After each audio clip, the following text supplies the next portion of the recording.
Hello, my name is Devin Jones, and welcome to this edition of the Sparx Tribune Report. You can find me on Twitter at the user handle provided in the description box below and on the Sparx Tribune's website. That's the Sparx Tribune, the Sparx. Sparx is spelled with an X, thesparxtribune.weebly.com, and I will include a link in the description box below where you can find the website there as well.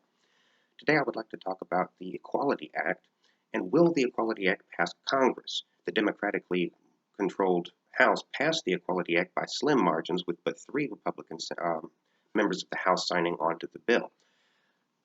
In the Senate, the Democratic Party will need a 60-vote margin, or what is referred to as a filibuster-proof majority, in order to pass the Senate. So will the Democratic Party and will the Equality Act reach that 60-vote margin for a filibuster-proof majority? If it does not, will there be a filibuster, and what might happen next? So I have curated a list.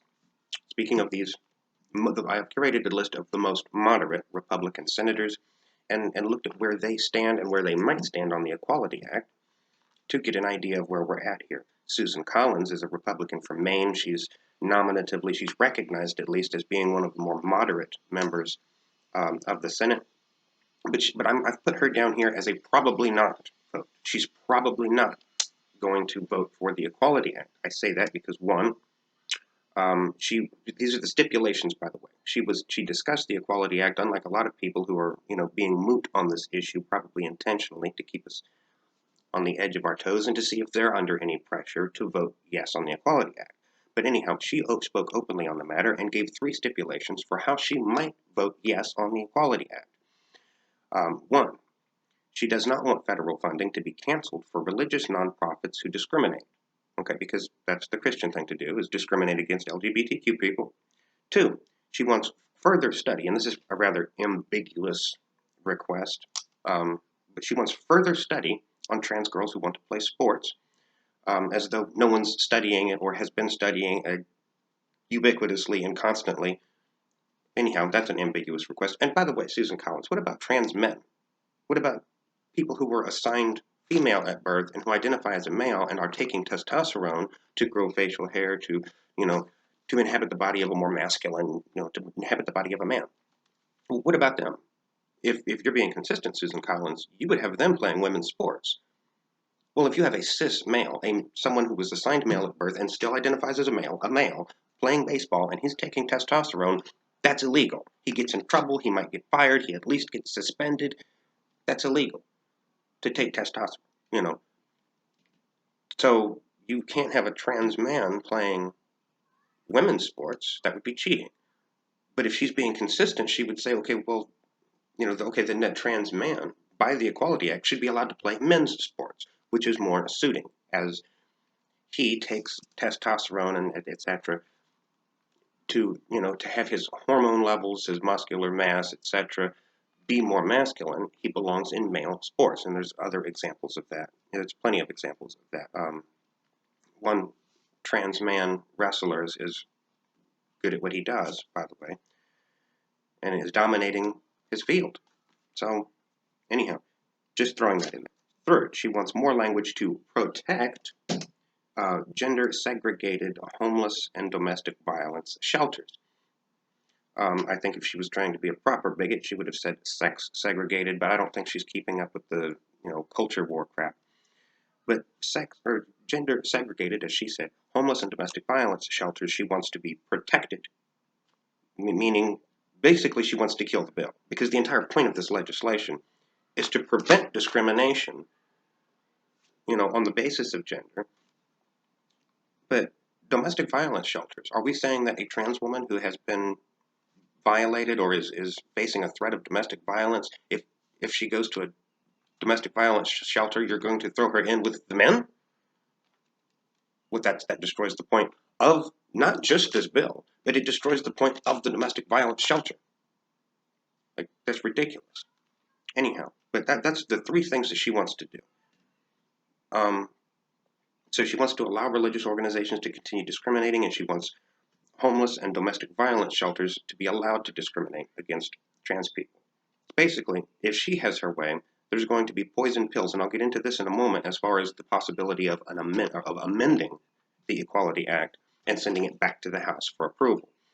We'll get into that in a moment. But unamended, she is a probably not vote. She's hinted that she's for the idea of the Equality Act, but these concerns, as she's putting them, as she's trying to portray them to be concerns, she's such a concerned person, they're going to have her voting no, most likely. So that's why I have her as a probably not. Lisa Murkowski, I have put her down. She's a Republican, but I put her down as a yes vote. I'm saying she's going to vote yes. That's an easy prediction to make. She endorsed gay marriage in 2013. And in 2020, when the Supreme Court ruled that LGBTQ discrimination in the workplace was wrong, she said that decision was long overdue, and that's her words. So based on her predictions where she stood in the past, I'm going to predict she's voting yes on this bill. Mitt Romney, he's a no vote. Not based on speculation, but he has already declared his opposition to the Equality Act, and he's citing religious liberty. Again, discriminating against LGBTQ people is the Christian thing to do. So, Richard Shelby, I have him here as a no vote. He voted to ban same-sex marriage in 2013. He voted no on banning LGBTQ discrimination in the workplace. I have him here as a no. Rand Paul, you might ask, well, why am I bringing up Rand Paul? He's very far to the right. Well, there's reasons. And on libertarian grounds, if he's going to be consistent, Rand Paul on social libertarian grounds, you would wonder, well, maybe he'll vote yes for the Equality Act. He's a libertarian. And he's done some things right, and there are aspects of him, I tend to like him less as time goes on, but he has done some things right and stood on the right side of history on various issues, including working with Senator Sanders to end the famine that we're purporting upon Yemen with our wars, and he also voted to say that Congress needs to approve any act of war by the president. He did so under Trump, and I'm pretty sure Rand Paul is consistent enough he would do so under the Biden administration. Anyhow, that was Richard Shelby, Rand Paul, Rob Portman. I have him here as a probably. I think he will probably vote to support the Equality Act.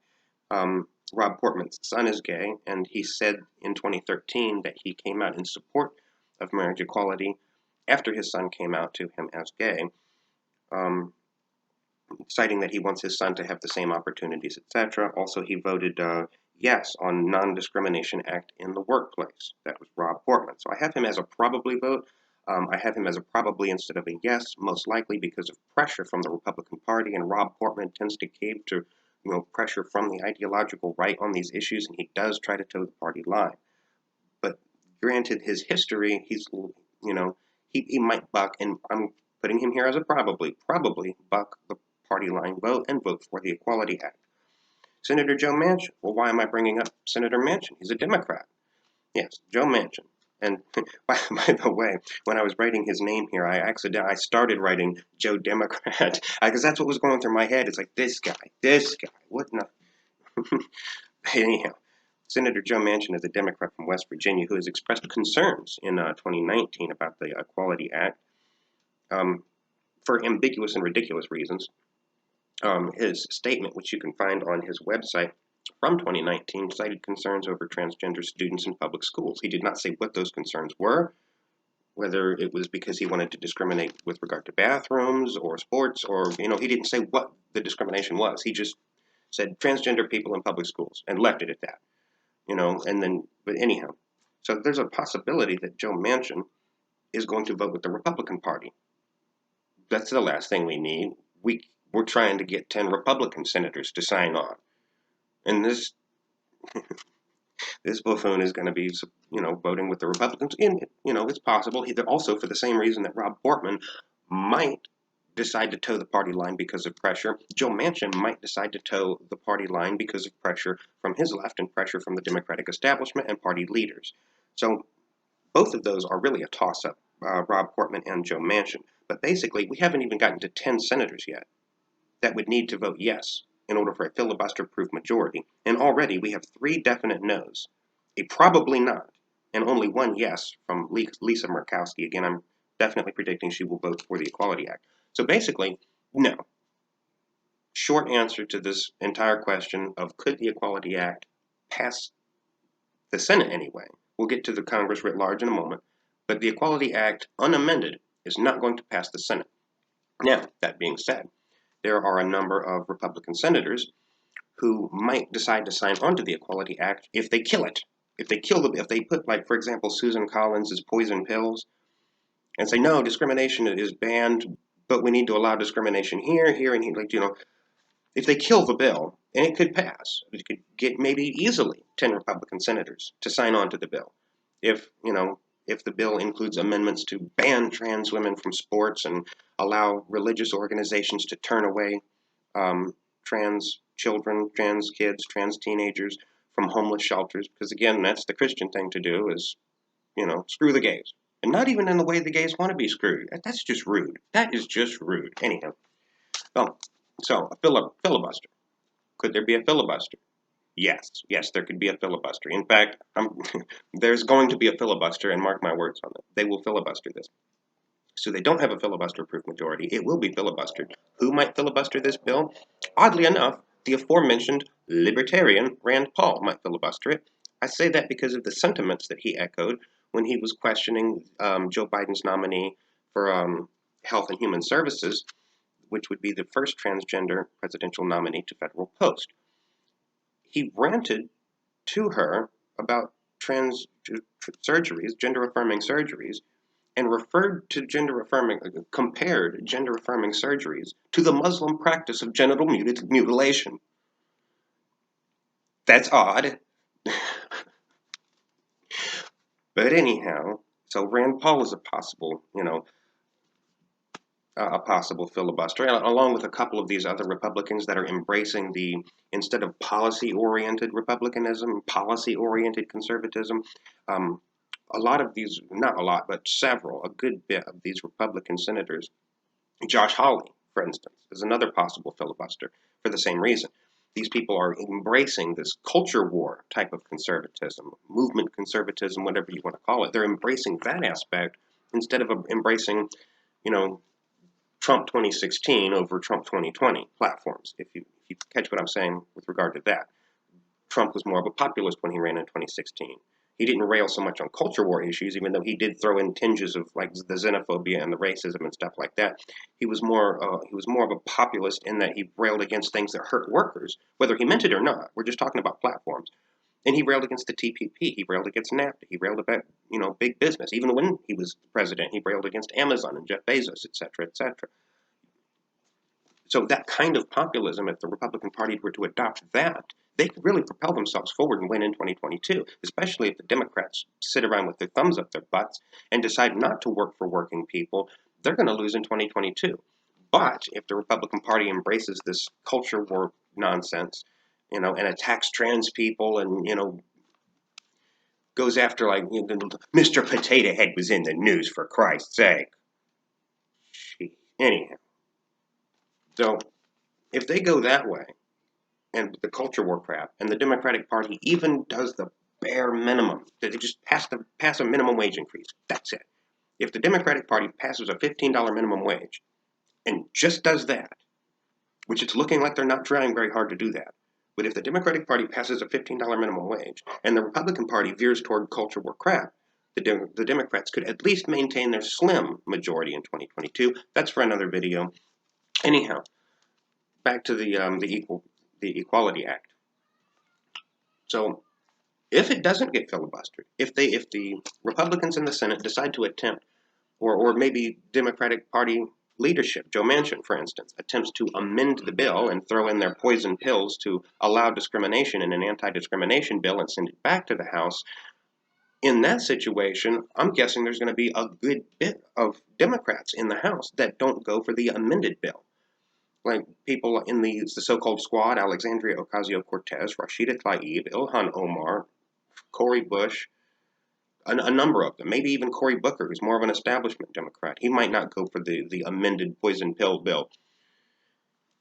So in that case, if it's amended by the Senate to kill the bill and then thrown back to the House would probably not vote for it. So again, the short answer to the entire question, even going full circle again, is no. The Equal Rights Act will not pass Congress, unfortunately. And depending on what happens in 2022, and if Democrats sit with their thumbs up their butts, the Equality Act might still be years in the making. Again, my name is Devin Jones. This has been this edition of the Sparx Tribune Report. You can follow me on Twitter at the user handle provided in the description box below and on the Sparx Tribune's website. I'll include a link to that as well. I will also include a link in the description box below where you can find a GoFundMe where you can help us save the house. We're in a bit of a tumultuous period right now, and that would be appreciated. You have a nice day.